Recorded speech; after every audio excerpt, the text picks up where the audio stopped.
Hey, how are you?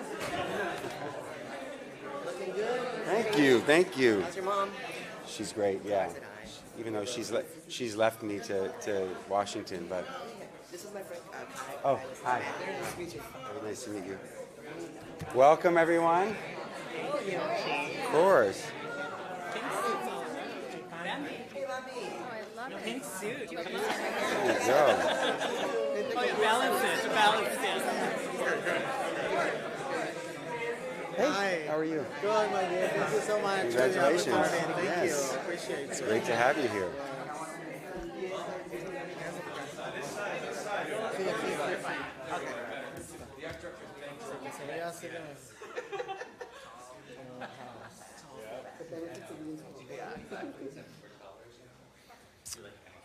All right. Well, first of all, welcome everyone. Welcome to Sacramento. It is wonderful to have you all here. It is August, so in California, that means that it is Transgender History Month. California is still the first state to recognize Transgender History Month, and we did it together in 2023, so this is the third year of Transgender History Month in California.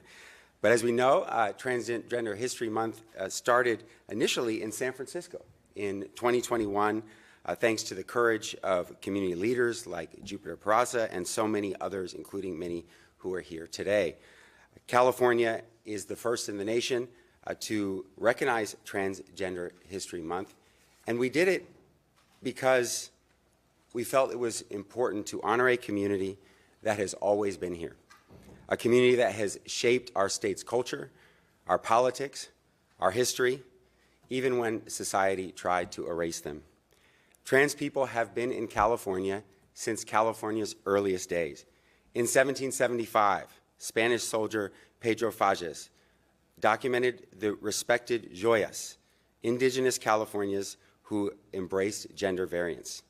During the Gold Rush, figures like Charlie Parkhurst, a famed stagecoach driver, lived authentically in a time when few could. By the 19th century, San Francisco's Tenderloin was already home to gender-expansive people like Jenny O, who corresponded with early sexologists and left behind a historic record of transgender life. And in August 1966, long before Stonewall, transgender women and drag queens in San Francisco's Tenderloin rose up in Compton's cafeteria saying enough was enough. Yeah.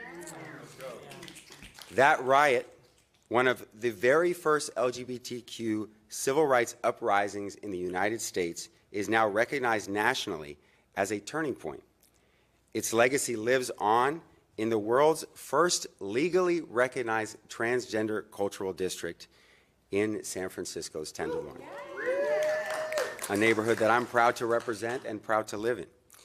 California has continued to be an epicenter of trans liberation, from Virginia Prince founding early support organizations in Los Angeles, to Sir Lady Java fighting discriminatory laws in 1969, to Lou Sullivan creating the first national organization for transmasculine people in San Francisco in the 1980s, to Sandy Stone launching transgender studies as an academic field. The state has been at the forefront of change. We also hold many cultural and political firsts. San Francisco established the Office of Transgender Initiatives in 2017. And I know that the director and others are here representing the office. The many nonprofits and organizations that were founded in California to better the lives of trans people. And today, San Francisco continues to host the annual Trans March, one of the largest trans gatherings in the world. So we should be absolutely clear. The trans community has been a central part of California since its founding and before that, contributing at every level of our state and continuing to, expanding the protections and rights and opportunities and access to care that not only trans people rely on, but all Californians rely on and benefit from. They have built this state. We should tell that story. They will not be erased, and California will not be fair weather friends to transgender people in our state. At a time when we know, and we are going to hear about, transgender people continue to be under attack, California will stand with our trans residents. It is shameful to see some folks want to walk away from, in some cases, prior support of the trans community. Friends stick with you when it's hard. The trans community have not been fair weather friends to California or its many communities that have benefited from this incredible legacy of activism and accomplishments that they have brought about. You know, you have folks now who are saying they want to just talk about public safety and economic opportunities and healthcare, and they don't want to talk about trans issues. Well, let's be very clear. You can't talk about public safety or access to healthcare or everyone in our state having economic opportunities or access to housing without talking about what that means for transgender people in our state having access to those things as well. They are a part of our story, a central part of our story as a state, and continue to contribute in such extraordinary ways. And this Transgender History Month, we stand with them, we stand firm in the face of these attacks and discrimination. And just like as history tells us, trans people have stood firm, they've moved forward, and we will not go backwards. So I want to thank all of you for being here and being a part of this and making this possible. I want to introduce one of the co-hosts of this, my other colleague from San Francisco, who has been a strong champion for trans people in our city and our state. She, along with Senator Wiener, co-hosted this event with our office, and if you'll please welcome my colleague, Assemblymember Catherine Stephanie. Thank you, Assemblymember Haney. It is such a privilege to be here with him today. We used to sit on the Board of Supervisors together in San Francisco, and to come up here and be able to continue to work on these most special issues is truly a privilege and an honor. And I really am honored to be here with you all to celebrate Transgender History Month. And I want to start by thanking Assemblymember Haney and his team for bringing us together today and to recognize this important milestone. I'm excited for us to be celebrating together, but I'm also really clear-eyed about the challenges confronting our trans neighbors. We're gathering at a time when trans people are under attack, and I should say still under attack. Across the country, elected officials are introducing laws that deny health care, erase identities, and put trans people in immediate, real danger. While these attacks are blatantly cruel, we also know they are deliberate distractions. Distractions from the real harm that Republicans are pushing forward to roll back civil rights, undermine our democracy, and stoke division instead of addressing real problems that face everyday Americans. In California, I'm proud that we've been decisive in choosing a different path. Here we celebrate the trans community, as Assemblymember Haney just laid out. We honor its history and commit to fighting alongside each and every one of our trans neighbors, friends, and loved ones. And for me, this is personal. My brother is trans, and I couldn't be more proud of him. His courage inspires me every day and reminds me to use my platform to fight for the dignity and equality of all Californians. I'll never forget when my brother Sam let us all know just recently at the age of 42 that he was trans. He did it in a baby announcement. And it was so incredibly cute, but also I felt so proud of him and also so sad for the years that he suffered not feeling like he could be his true self, not just in maybe my family, but in this world. And so I have committed myself to doing everything so that people can be who they are. I know I'm not alone. We have incredible trans leaders and allies in the state, leaders who are paving the way for a future that is welcoming to all and who are standing strong even in the face of such despicable hate. Today's press conference is not just about words, it's about action. It's truly an honor to stand with you to lift up all trans voices, advocate for legislation that protects our trans neighbors, and remind the rest of this country that equality will never be negotiable. Thank you so much, and it's just a privilege to be with all of you today.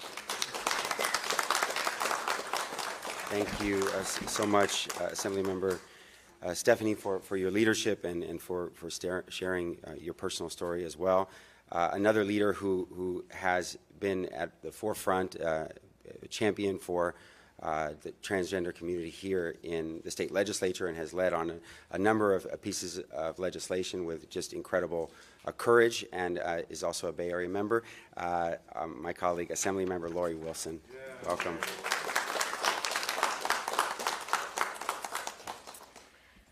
Well, good morning, everyone. It is truly an honor to be here today to speak and get an opportunity to speak on such a special occasion, and also to be standing as an ally to some of the most beautiful people in the world doing amazing things and standing up for others. I want to thank Assemblymember Haney for bringing this resolution forward year after year, making sure California continues to recognize Transgender History Month. Now, this fight and recognizing California history is deeply personal for me as a mother of a trans child. While there are many fronts where we must push back against this administration, this one will always be the closest to my heart. I have a whole being walking around this earth. It's like my heart walking around this earth, and it amazes me at the antagonistic way that this administration is treating my heart. And what I learned as a mom of a young trans child is all the other trans children who came to my house seeking refuge, not just from this world, but for some of them from their parent.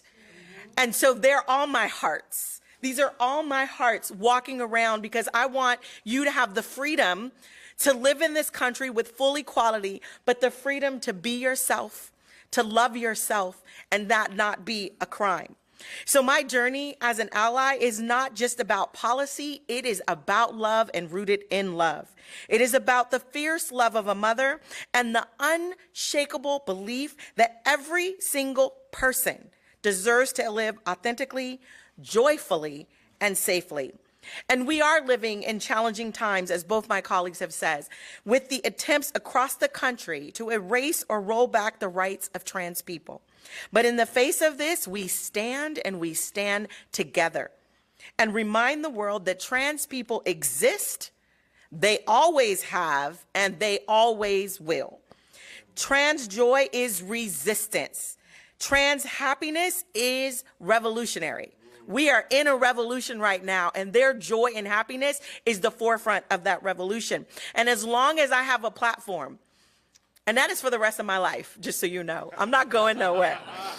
So it's my time here in the legislature, and anything I want to do after, as long as I have breath, I will continue to fight for equality and justice for the trans community.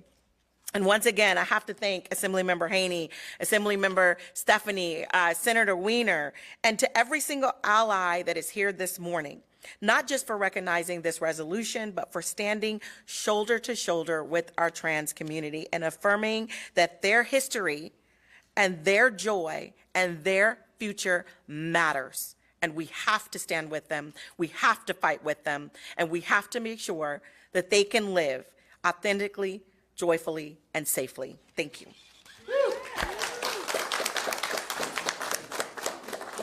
Very, very well said. Speaking of trans joy, we're going to be celebrating some of the community's leaders and heroes today. We're going to have an award ceremony where we're going to get to share more about them, but we are going to hear from them now as well. And I want to welcome up our honoree for the Transgender Legacy Award, Dr. Susan Stryker. We're going to say more about Dr. Stryker, one of the most foremost historians of transgender life. Much of what I shared with all of those stories and facts and background came from Dr. Stryker, an extraordinary leader, historian, and we're excited to have you here and your partnership on making this happen to begin with. Welcome. Thank you all. It really is quite an honor to be here.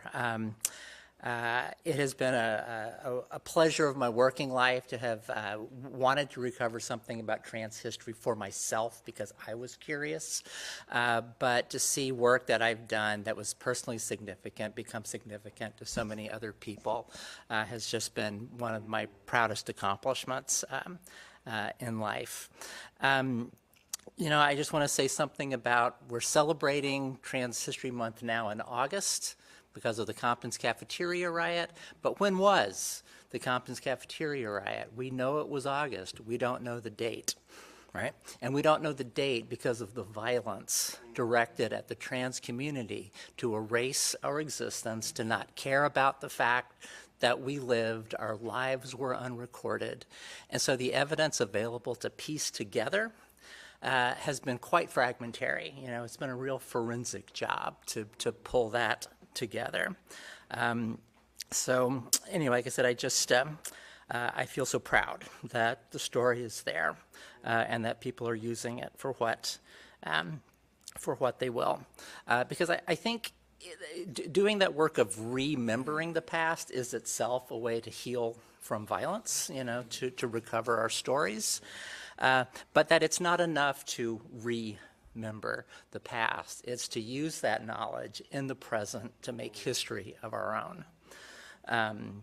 And to take a lot of inspiration from the fierceness of our ancestors.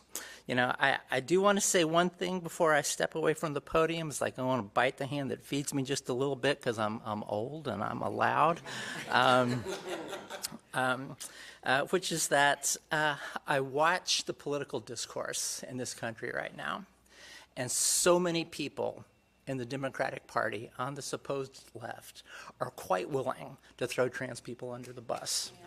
You know, I'm old enough to remember back in the early 1990s when the Clinton campaign was going on, hearing people in the queer community saying, trans people shut up, we have to get gay marriage, we have to get gays in the military, you'll turn, we'll come later. I remember getting thrown under the bus by Barney Frank around the ENDA, Employment Non-Discrimination Act. It's like when the heat gets turned up, it's like trans people are the first people to be jettisoned. And I just have to say that I listened to what Gavin Newsom is saying right now in California, saying maybe he got ahead of himself on some of these trans issues, that he hadn't done his homework, but, you know, now he has, you know, and now he's changing his positions. And the governor of the progressive state of California, member of the Democratic Party, has worked behind the scenes to block or bury protective legislation coming to his desk to avoid political fallout. He has said that existing equality protections have gone too far.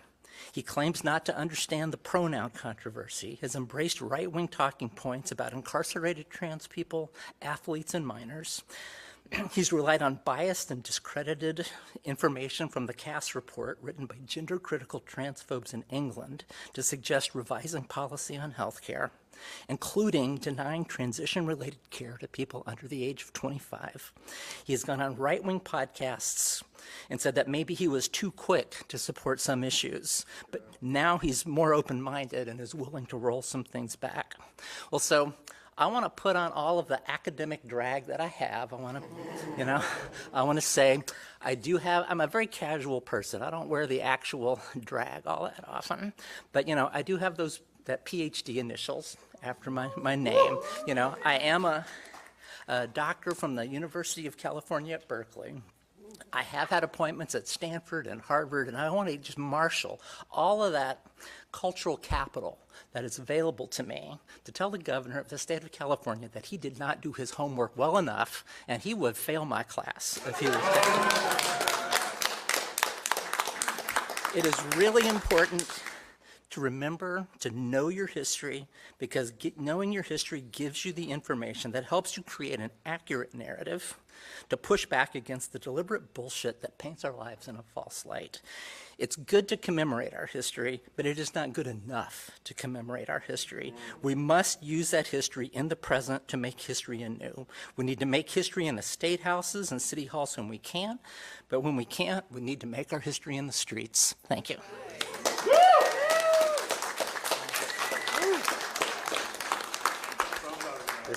This mic is hot now.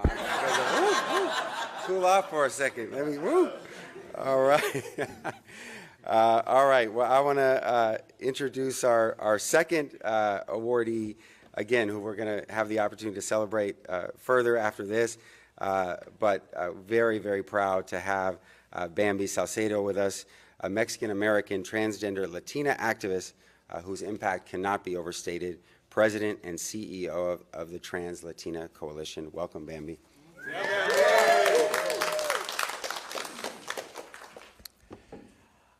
Primero que nada, gracias a Dios, gracias a la vida, gracias a la tierra, gracias a toda la gente que nos acompaña. What's up, beautiful people? I say, what's up, beautiful people? What's up, beautiful people? My name is Bambi Salcedo, and I do have the privilege to be the president and CEO of the Trans Latino Coalition. I am so humble and honored that I get to be here before you. Thank you so much for the honor. Thank you so much for the recognition. And thank you so much for acknowledging transgender history. I do want to say that, you know, it is important for us to understand what needs to happen to really uplift and value and recognize the livelihood and the contributions of transgender, expansive, intersex, and two-spirited communities. We know what's happening. People have talked about the political things that are happening against all of our community.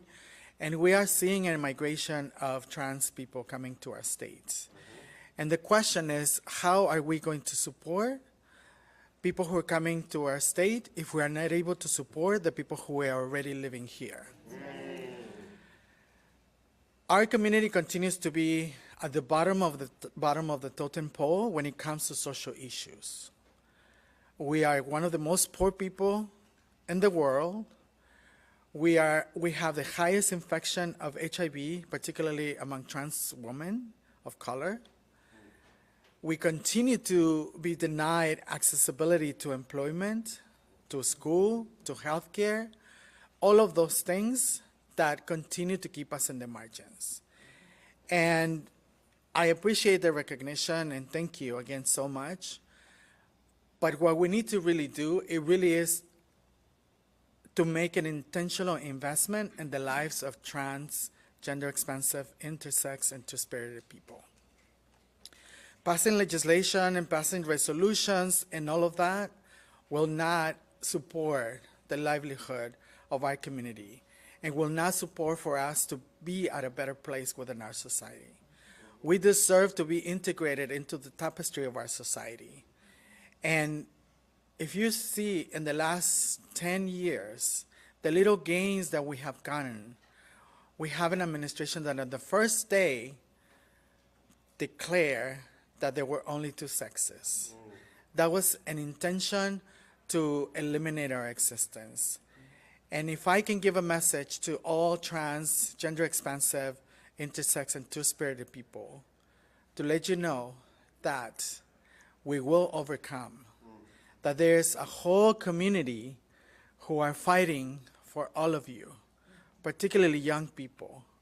You deserve to be beautiful as you are. You are a divine creation, and we're all fighting for you. So do not let your fears, do not let the scarcity of this political moment paralyze from being who you are and from being the beautiful person that you are supposed to be.